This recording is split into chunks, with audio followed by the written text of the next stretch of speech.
Hello and welcome to Bharat Shakti. I am Nitin Gokhale. Today it's a significant day for the Indian Armed Forces because on Wednesday the Cabinet Committee on Security cleared two important platforms to be acquired for enhancing the combat power of the Indian Armed Forces, especially the Indian Navy. And they are, as most of you would already know, is to acquire the 31 Predators, high altitude, long endurance Predator drones, which are also armed, also carry the surveillance capability, and two nuclear powered attack submarines for the Indian Navy, which has been in the planning stage for quite some time. Therefore, it is seen as a significant milestone. And to discuss the importance of these two platforms and what they will bring to the table going forward to the Indian Armed Forces, and like I said, particularly to the Indian Navy, I have with me Vice Admiral Ravneet Singh, who was Deputy Chief of the Indian Navy not too long ago, and now a consultant with the DRDO. Welcome to this program, Admiral. Thank you. What's your first reaction when you heard that the CCS has cleared these two platforms? I think having been the deputy chief and having seen how the MQ-9s, which we have got on lease operating, I think it was a very, very logical conclusion that we have to have this capability, because what this brings directly to us is that I'll just give you the brief breakdown. Please do. There are 31 of them. Right. 15 come to the Navy. Yes. 8 come to the Army. Correct. 8 come to the Air Force. Yeah. But they will be heavily customized to meet the services requirement. Particular services requirement. Particular service requirement. But the weapon which it brings on the table is a GBU-39. Right. And then the Hellfire missiles, which are both are very, very precise weapons. And I'm sure that they will be of great help to the Army and the Air Force, and the Navy also to some extent. But Navy has its own plans of putting an indigenous anti-ship weapon on board, but that will take some time. Sure. Could be the second phase going forward. The talks are already on. Right. So that will happen in the second phase. But when these MQ-9Bs they come to the Navy, it's a huge advantage because at the moment we were using P8I. Right. But the Poseidon yes, aircraft. P8I is primarily a ASW weapon. Anti-submarine weapon. And this is what the submarines fear the most. I see. So now utilizing the ASW platform for reconnaissance and surveillance, I think it was eating into our ASW time. So now with this MQ-9B coming, one aircraft in the air for 24 hours, and you see compare the cost of operations. Right. Per hour cost of operations of a MQ-9 is almost 1/5, 1/6 of that of a P8I. And it does the same job. Probably and easier to operate. It's easier to operate. And plus in the sense that it doesn't require too much of maintenance. Right. Now when you look at the navalized version of the aircraft, they're called Sea Guardians, right? Sea Guardians, yes. They will have SIGINT capability, they will have command capability, they will have ESM on board, they will have ASW capability. Right. So let me just break it down for our viewers. When you said SIGINT is signal intelligence, yes. Command is communication intelligence, ESM, if you can explain. Electronic support measures. Part of the countermeasures or whatever you want to do. And have an armed capability of precision guided bombs, you mentioned. That is the GBU-39. GBU-39, yeah. And Hellfire missiles. Hellfire missiles, but like what I say, so that when we do our own surveillance, and then of course Indian indigenous. Then plus EOIR. Right. That's a huge capability. It's got a maritime patrol radar. It can pick up all the targets. It's got AIS. It can identify. With the friend or foe, it can identify. Identify, yes. Right. And ISAR. He can look at the silhouette of the ship. Right. And there's a lot of artificial intelligence which is going to be embedded into this platform. Sure. And that will be a huge advantage. And these are customized for Indian Navy, right? Yeah, what they are going to come? Customized in the sense that there are some indigenous equipments which will be on board. Right. That in case we are talking about indigenous IFF, indigenous link system, and then you are looking at making it compatible with the Indian satellites also. That's right. So exactly. So therefore, it is custom. I mean, indigenous content may be slightly low to begin with. Yes. But as it progresses, as they come in any case, one of the other questions is, how long will it take to get inducted? If there is a timetable, there is a roadmap for it. They have made a roadmap that like if we sign a contract today, like T0, then T0 plus certain duration, you will get the first batch of aircraft, which is equally split between the Army, Navy and the Air Force. I see. Then you get the second batch of aircraft, Army, Navy, Air Force. And in every batch, the Navy gets a slightly larger number of the aircraft. So after a certain period of time, you will have that 8, 8 and 16. Right. 8, 8 and 15. 15, yeah. Equally spread. 15 for the Navy and 8, 8 for the Indian Air Force and the Army. Yes. That is how it will be. So your experience with, and you were still serving that time when MQ-9s were leased out from General Atomics. They were the first batch, let's say, of MQ-9s. They're not A or B. What has been that experience? How useful they have been for Indian Navy? You see, once they're in the air, that increases the battlefield, the transparency. I mean, nothing is hidden. You can see everything. Anything which is on top will be picked up. Right. And we used it very effectively for the. You must have read it in the newspapers also that for the drug transfer shipment which was going all the way from Afghanistan, Pakistan, coming down south, going to Sri Lanka, going to Maldives. Sure.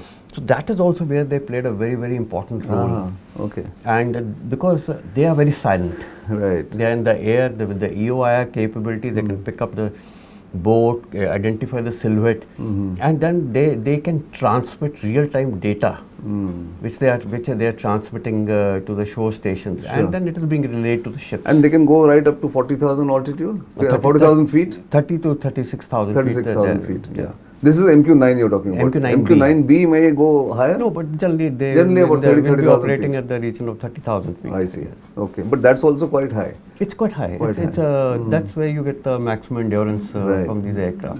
That is why.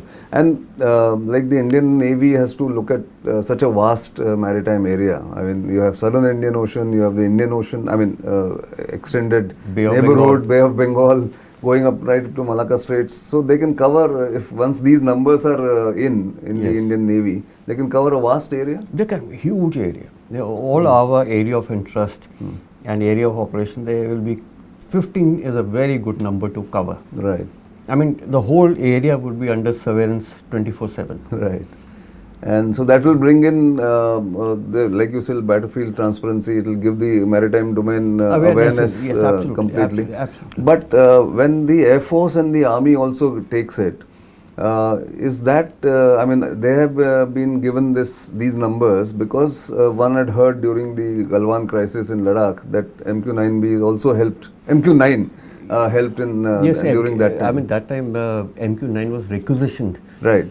To operate in that area, and even MQ-9 was such an intelligent machine that it has the change detection capability. I see. When you say change detection, means he will fly. Let's say in the morning 9 o'clock he flies. Right. He picks up something. So he's got a picture. He's got a picture, yeah. And then let's say in the evening at 1700 as he flies.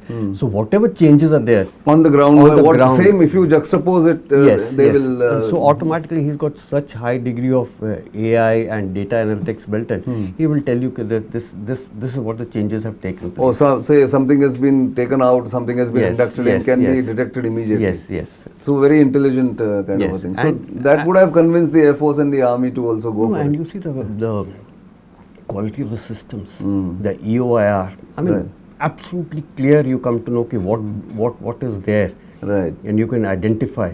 Please explain EOIR to the viewers. It is electro-opticals and infrared. That's right. And electrico-opticals is that it can use nighttime also. It can be used. It can be used in bad weather also. Right. It does pick up contacts on the ground, moving contacts, stationary contacts, and it can lock onto a contact. Right. And especially when you are firing a missile, a Hellfire missile, you can illuminate a target with your IR. Okay. And then that's where the missile goes and actually homes onto the target and hits it precisely. So it's a real combat enhancement for the Indian Armed Forces once they get inducted in those total numbers. Yes, absolutely. So once they get into, you see the advantages we are going to accrue.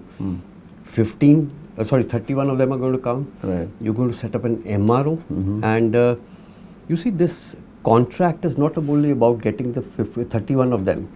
It's getting the 31 of them, and in addition, they are going to help DRDO build an indigenous. To develop an indigenous HALE. I mean, the high altitude, long endurance. So that is where the designing will be done by ADE,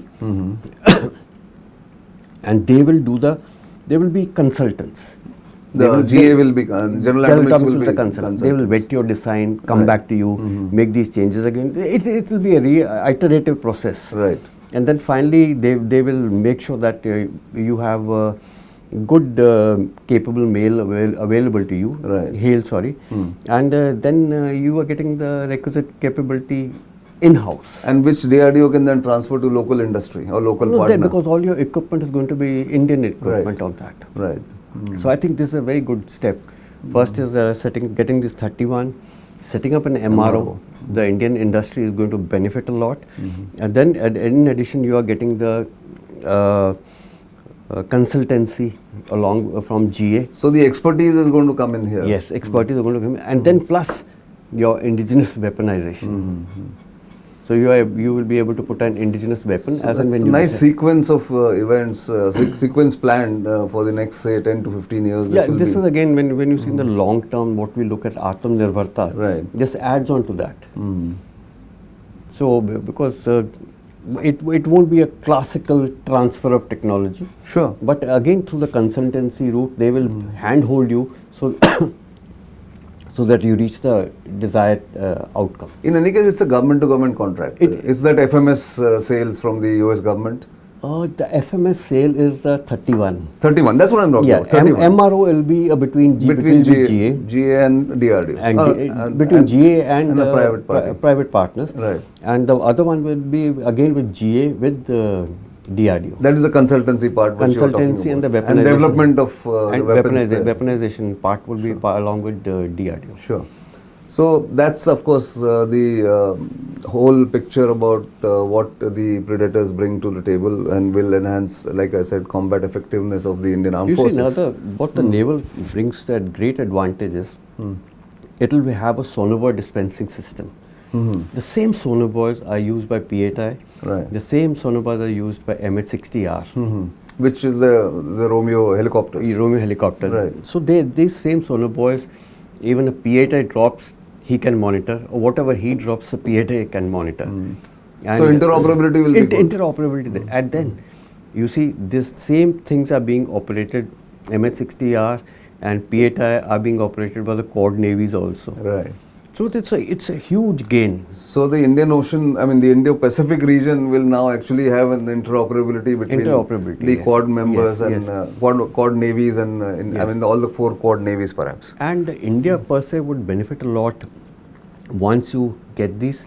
You have a MRO.